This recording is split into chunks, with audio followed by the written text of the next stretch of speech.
Hi, I'm Max. Hi, and I'm Denise. And welcome back to another edition of Urban Lifestyles. We got a great show today, and of course, we're always looking at ways to beat the heat, so it's nice to be inside here at Middletown Cycling, and we're going to be talking about them a little bit later. But some of the things we're going to be talking about is bourbon, barbecue, and mayhem. We also are going to catch up with what's happening with Major Taylor, and also you're going to be doing a piece here with, of course, Middletown Cycling. Yes. And Destination Smooth Jazz 5, it's coming up. We'll be right back. Harvey Morning Show is the best that there is. Period. Yeah! Chap! Don't you make me... Oh, I can work it around. We are here as usual. That's too much. This the one! We right here. You wake up and catch me from 6 to 10 on your number one station for R&B, Magic 101.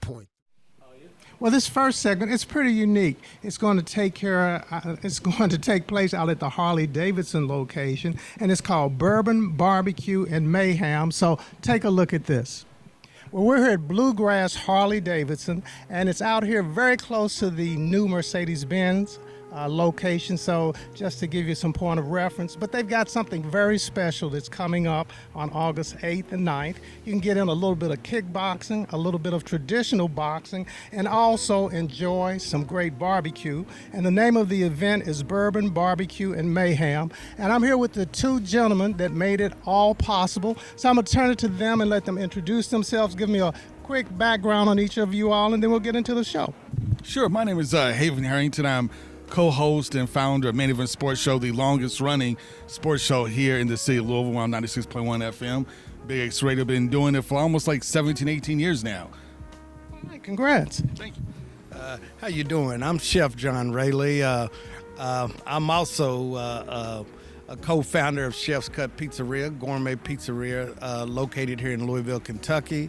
Also J Enterprise Services, which is also a gourmet catering chef service as well for professional and high-end events that we do events all over the country. Well, you know, it's nice meeting you both. Now, you give me your background. Now I'm trying to figure out, how did you all end up in the sports promotion? So tell us about how this venture came together. For me, it's quite natural, being a sports talk radio show host. We've held several events before. We've actually promoted MMA events like 10, 12 years ago. So we decided now's the time. We hooked up with our good friend here, Chef Rayleigh, our Louisville's own celebrity chef. We was like, let's put an event together that's going to be unique, that we can do yearly, that can be a pinnacle for this community. So we came up with the Bourbon Barbecue Mayhem, a 2-night event here at Harley-Davidson, out at Bluegrass Harley-Davidson, here on Terracotta Crossing Boulevard. And it's a great event with the great facilities, and we're excited to have it. All right, so tell me about the connection with Harley-Davidson. So Harley-Davidson came on board with me a couple years ago. We had an awesome turnout of about probably 500-600 people. We have live music. Like what I'm doing with these guys right here, we're bringing in celebrity pitmasters as well as chefs that will be coming in, that will be executing dishes. There'll be a meet and greet and whatnot. So these guys at Harley, they eat it up. So you got hog and you got Harley hogs. So these guys, they love it. It's a great event, that we do here that these guys, they look forward to every year. And for them to come on again as a sponsor, it's a blessing. So when somebody comes out here on Friday or Saturday, just give us like a rundown of what that evening is going to look like. Oh, sure. So if you come out here on Friday between 5 and 7, we're going to have, that's going to be our barbecue portion of the event. We're going to have 7 pit masters from across the country are going to be here. So you can sample barbecue from, St. Louis, Texas, just all over. They're going to be here. They're going to be here with Operation Barbecue Relief, which is a great organization we're happy to partner with. So all the proceeds from barbecue purchase, that event's going to go to Operation Barbecue Relief. So they do things like there's a natural disaster, things of that nature. They donate money and their time. They're down there feeding first responders, things of that nature. So we're happy for that. So you got the Southern Pit Master cooking for you. You're going to have live music, a DJ, a bouncy house for the kids. It's going to be just an event that everybody can come to. And then at 7 o'clock at night, doors open on Friday night. We'll have kickboxing. Some of the best kickboxing you've ever seen. We got some of the best fighters from around the region are going to be here. for that event. And then on Saturday from 4 to 7, once again, our chef's going to be here cooking barbecue for you. And we're going to have an amateur barbecue competition. We're going to have 6 folks out here. They're going to do their best. They're going to compete for a top prize for our barbecue competition. Our good friend Chef Rayleigh, he's going to be filming several episodes of his hit TV show, Chopping Up with Chef. And then starting at 7 o'clock that night, the boxing begins. And this is going to be a great card. We have a local heavyweight champion, undefeated Timothy Mayhem Moten is going to be fighting Sergio Garcia from Mexico City, Mexico. We have Daniel Ivarovsky. He's the number two cruiserweight out of Israel. He's going to be here fighting another undefeated fighter, and Anthony Price. We got the number 2 ranked women's super featherweight in the country. She's going to be fighting that night. So, we got, and we also have the number 1 cruiserweight, Sebastian Barakov from Costa Rica. He's going to be here fighting Chris Bennett, and we have about 5 or 6 other fights. It's going to be a good fight card. We guys from all over the world are going to be here. And there's going to be top-ranked fighters from all over the world going to be here fighting as well. So, hey, it's going to be awesome. I think it's a unique concept. I think this is their second year doing it, but it's something for everybody. So for young folks, the kids, great food. And if you like kickboxing or boxing, this is going to be the venue for you. And it's 2 days, Friday, August the 8th, and Saturday, August the 9th. I just think the title is catchy. Yes. Bourbon, Yeah. barbecue, it's just something good And and good. mayhem. Yeah. So it should be a lot of fun. We'll take another break and back with more. It's gonna be the morning ride. Because you won't want to get out of the car when the Streets Morning Takeover is on the Bill's number 1 for hip hop. Early in the morning. 96 point.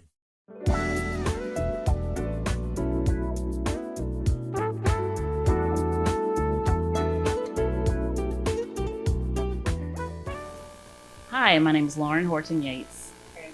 I'm a digital media specialist here at Louisville Water, and I am in charge of the company's social media accounts and digital media. I found this opportunity. I used to work in the news, so this was a great transition. Our vice president of communications, she runs our department like a newsroom, so this was an easy transition for me. The most satisfying and the best part of this job is that every day is different. I get to interview employees as well as people in the community, a lot of our community partners. And I also get to cover a lot of community events as well. We have award-winning Louisville Pure Tap. There's no need to buy bottled water because you have great tasting, some of the best tasting water in America coming right out of your faucet. This is a great place to work. We have excellent benefits. Even though we service more than 1 million people, this is actually one of the smaller companies. We have around 500 people. So it's actually like a family here at Louisville Water. Advice I would have for someone looking for a career in digital media is to never stop learning. There's always new opportunities to take part in, and there's always something new around the corner. So just taking those skills of writing, journalism, as well as videography, and using them for the public good. When I travel, I try to take a Louisville Pure Tap bottle with me because we have some of the best tasting water, and it's hard to beat that on the road.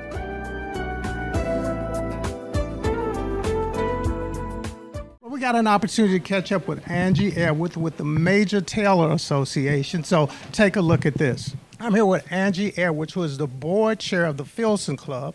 And the Filson Club, a lot of you may be familiar with the name, but not necessarily some of the great things that they're doing out in the community.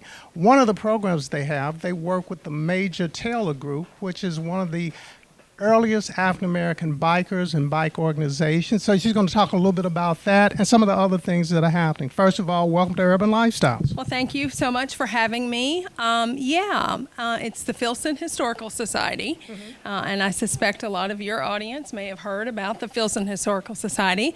But if you're like me, you have perception that it was for old, rich, maybe white folk. And I am currently the chair of the board and just want to get the message out that the Filson Historical Society is doing really important work to engage with the Black and brown communities here in Louisville and the Ohio Valley. Since we're standing in a cycling shop, I should mention that we recently had a program about Black cyclists and cycling in Louisville and in the Ohio Valley. We've had a number of other programs that I think are worth highlighting, and you might get on the website and see if you can find some of those older programs on our YouTube channel. We had a program on Black Beauty Queens.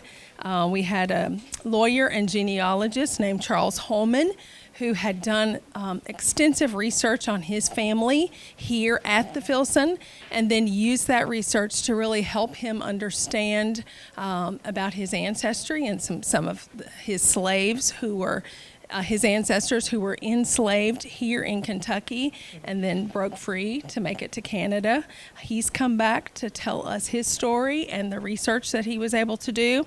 We recently partnered and collaborated with the Louisville Slugger Museum to talk about black baseball and the history of black baseball here in Louisville.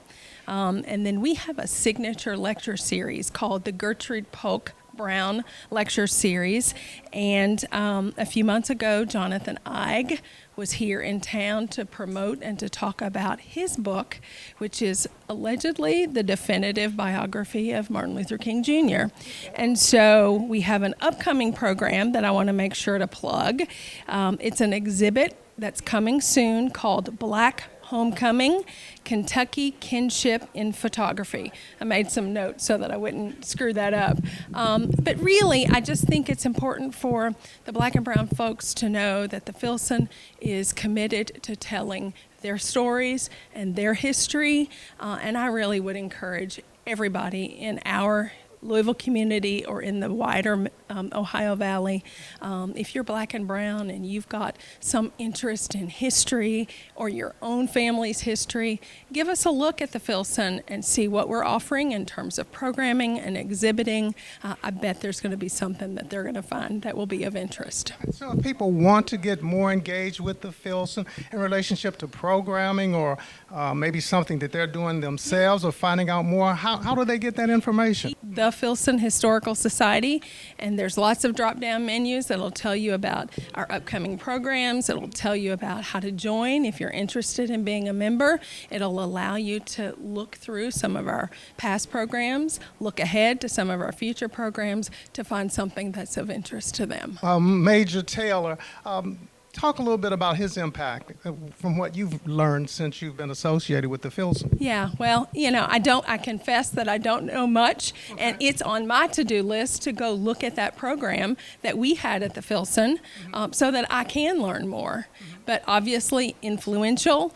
As we're standing here in the bike shop, even I didn't know about the history of the black cycling groups here in our community. And so that's just important, and it gives an opportunity for all of us to learn a little something more. So I need to go do some homework myself, Max, and learn a little bit more about the black cycling history here in Louisville. Well, I think this is a great story, and definitely thanks for sharing that, because I'm sure everybody out there has some probably misconceptions, as you said, relates to the Filson Club. I know I did myself. So it's glad that you are here to kind of set the record straight. Well, glad to be here, and don't hesitate to look us up. I think you'll see there's some wonderful things happening at the Filson as it pertains to, our community. Just one last question. How long have you been the president? I've been the board chair since January, so I'm still pretty new in my 2-year term as chair of the board, but I've been on the board a handful of years. In fact, I came on the board sort of at the tail end of COVID. So I've just really been proud of the engagement that I've had and the opportunity to have to get the message out across our community that there's something for the Filson for everyone. So, again, leave them with that information, how they can contact you, that email address, that website, whatever it is. The easiest way is the Filson Historical Society. You put that in your Google search bar and we'll pop right up, and then you can play all over the website. And then, of course, if you want to reach out to me, my email is edwards, EDWARDS, @lmick.com, and I can get you in touch with some people at the Filson who can help you get engaged. It's glad to see that the organization is growing and things that are happening that are so positive. And it's, a lot of people don't know the impact that him being an African American, what he's had on the biking industry. So being able to catch up with her and get some of the background and the details and what's being happening here locally, it's great. And I'm just excited that we even have a chapter here. Right. We have, presence here in our city because when we travel, we meet different people that are associated with it in other cities. So Louisville can put a thumbs up there on the map for them, too. We'll take another break and back with more. I'm Max. Hi, and I'm Denise. And join us for Destination Smooth Jazz 5 at the Kentucky Center for African American Heritage. One special night with bassist Julian Vaughn and saxophonist Jasmine Gint.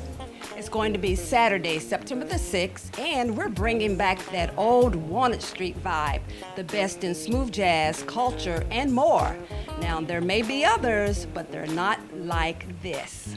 Get your tickets now.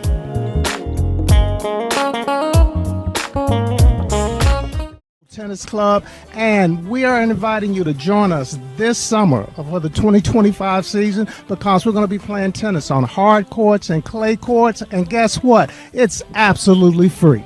It's absolutely free, and we're actively recruiting existing middle, high school girls and boys to join our juniors program. Juniors are ages 12 to 18. We provide professional coaching, year-round play for you guys, stipends to buy your equipment, your shoes, or whatever is needed. So if you're interested in learning and growing, come on down. We're glad to have you. Come one, come all. So join us at the West Louisville Tennis Club. Well, as always, we're here at Middle of Town Cycling. So that means, Denise, you've got some great biking news today. Yes, I do. I'm just fascinated anything to do about my bike, and I ride better, I ride safer, and I can have more fun doing it all. Yeah, and you look good. Oh, thank you. Well, so take a look at this. So I'm smiling because we're here at one of my favorite places, which is Middle of Town Cycling. And I'm here with Nira, and we're going to talk about bicycles because everything with bikes is family friendly. But this one it really warms my heart about the little people. So Nira, welcome back to Urban Lifestyle. Well, thank you very much for being here. And I see these little bikes all the time. They fascinate me, and I see kids out sometimes with no training wheels on and their little tykes. So let's talk about the bikes and at what age we should start and all the things about safety we need to know. So they make bikes for kids, and I wish we had something like this when I was growing up because we had training wheels, and when we needed to transfer over to like a regular adult bike, we couldn't balance ourselves. So a lot of these newer kids bikes come with no crank, like no pedal. It's just a balance bike is what they call them.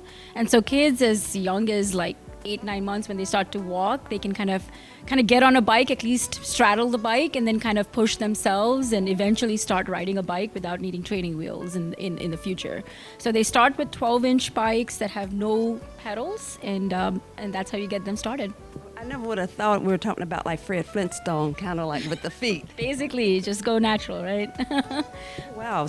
But then you have kids that grow into bike. They grow out of the old bike very quickly, and then you have to then size them according to their height and where they're riding, how they're riding, who they're riding with. So then you get into some really different other kids bikes, and then you have like varieties of different sizes that you can get into. Now, one of the things I'm thinking about on the little tykes, I see there's a difference in seat heights right here. Right. So the seat height, again, it can be adjusted to the kid, so they're easily adjustable. And basically, this just gives you a room to, like, if your kid is not growing too fast or is growing fast, it gives you the adjustability of keeping the one bike for the child for a slightly bit longer amount of time. It also helps with giving them the right kind of pedaling height. So all of these seats, you see, if you look at the seats, they can all be adjusted. What we need to pay attention to is the tire size, and then you kind of adjust that with the age that they're at and what level of riding they're at. So most bikes around 20-inch wheels will still come with training wheels, but mostly anything over that 20-inch wheel size are usually only bikes that come with gears and no training wheels at that point. I'm kind of going way back. I remember, like you said, when I was especially coming up with the training wheels, it was always like, I want to take them off, but I felt intimidated. And is there some type of rule that you still should follow in regards to the progression of the kid and the training wheels on or off? A lot of times it's just practice. I mean, you're out there with your child, you're holding them in the back, and at some point they're just going to figure it out. We've done it where if you're an older child that has never learned how to ride a bicycle, you can buy a bike that is their size, but then you can then remove the pedals and use that as a push bike, and then you can just get your balance right. And then when you think they're ready for the next step, you just put those pedals back on the bike, and they should hopefully pick it up. But then there are assisting tools. They make a little handle that you can put on the back of the bike. So back in the day, we would just have to bend over and hold the child. You don't have to do that anymore. There's a little bike handle. You can kind of stay in the back. And, when they feel like they may feel that you're still holding them, but you could just take your hand off the handle and they should be able to ride. Okay, so now I know one of the safety measures would be the helmet, and how long can they stay in certain size helmets and things like that? So kids grow, some kids grow really quick and some kids don't, depending on, but typically a bike that is sized correctly for a child, you could at least spend a couple of years on that bike without having to change it. And to your point of safety, helmet's a good idea. Keeping your tires inflated is also very essential. And basically just keeping the bike overall clean and maintained is a good way to protect your investment. Well, as always, Nira's got great information. And, it's just good to have still like a neighborhood bike shop where you're going to get that personal care that you need. Yeah. And especially, I just love that bike riding has become to be so much more popular. Yeah. And especially in, whatever age bracket you fall in. It's just a good, fun exercise to do. Yeah, and it's something you can do for life. And I'm really enjoying seeing more and more bike lanes coming up around the city because safety is so important.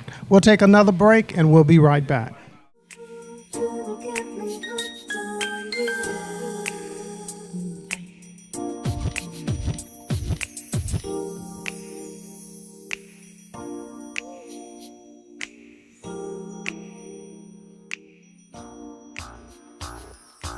Hello. It is Tyler here, and I am coming to you on site, asking you if you have already clocked and prepped your outfits for this Derby and Easter, honestly. So I'm going to go in here. I'm going to go shopping. We know Derby is very colorful. We know Derby is full of patterns. We know it's very whimsical. It can be romantic. So let's go in here. Let's find some bases. I won't be trying on hats because they don't just have hats on deck here in North Carolina. I'm going to go in here and I'm going to try on some bases that will go with any hat, whether you go really avant-garde or keep it cute. I'm going to try on some bases, some plains, and some patterns that will go with any hat of your choosing or fascinator. So let's go in here, see what they got, and give you some inspo for this Derby 2025.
Is it just me? Trying on clothes literally takes a lot out of me.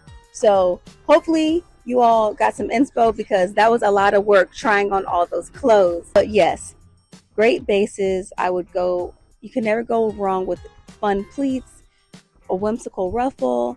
I love a sweet dress. Let it be hanging with a great silhouette. There's a lot of options. So check the stores around you. Find you some bases and get your outfits clocked for Derby, okay? I want to see you guys show up and show out. We've been telling you about it, and we've been saying that it's coming soon. And September the 6th, Destination Smooth Jazz 5 at the Kentucky Center for African American Heritage. It's going to be one fantastic night, and you don't want to miss it. And Denise, tell them who's coming. Oh, we have the fabulous bassist, Julian Bond. Yes. And also we have saxstress. That will be who? Jasmine Gint. I had to test him. Yeah, both of them are phenomenal artists. It's going to be a live show, good energy, good music, good vibes at our new location. Yes, the Kentucky Center for African American Heritage. And we have two layers or two prices in terms of tickets. $75 is a VIP ticket, which gives you a VIP reception, meet and greet with both of the artists. There's wine tasting, bourbon tasting, and it's just a opportunity to get more up close and personal, with the event. And then the general admission tickets are only $65 each, but there's not a bad seat in the house at the Kentucky Center for African American Heritage. And what we're doing is we're bringing back what people who are from Louisville are very familiar with, was the old Walnut Street vibe, and we're trying to recreate some of that. Yeah, it's just coming out for a good evening, good music, good vibes.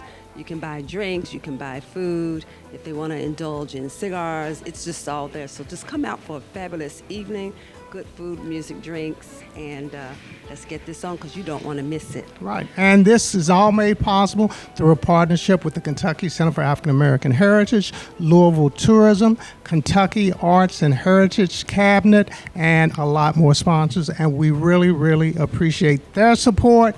Get your tickets now. And I am so happy that we're going to be grandparents, and I'm just looking forward to it. I think I've already got my grandparents' name. I think I'm going to be G-Dad.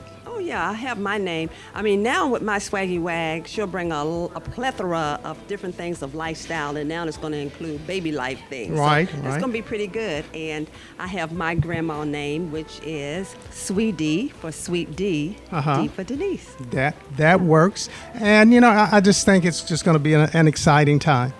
And I'm up for the task. Yeah, I am too. I don't think she thought that we were, because she's sending us to grandparents class. And I've took the grandparent class, and I'm glad I did, because a lot has changed since I've been indulged in baby life. Right. And I'm going to take the class. I was just busy at the time, but since they're online, we'll both be able to get it done. He says he can still do it from years ago. Right. I think as long as you know where a diaper goes, you're good. And a car seat. Those are the two major items. You know what? I think that's our show. Oh, that's our time. And we'll see you back here next time on Urban Lifestyles. And remember to take the shot. Bye. Bye.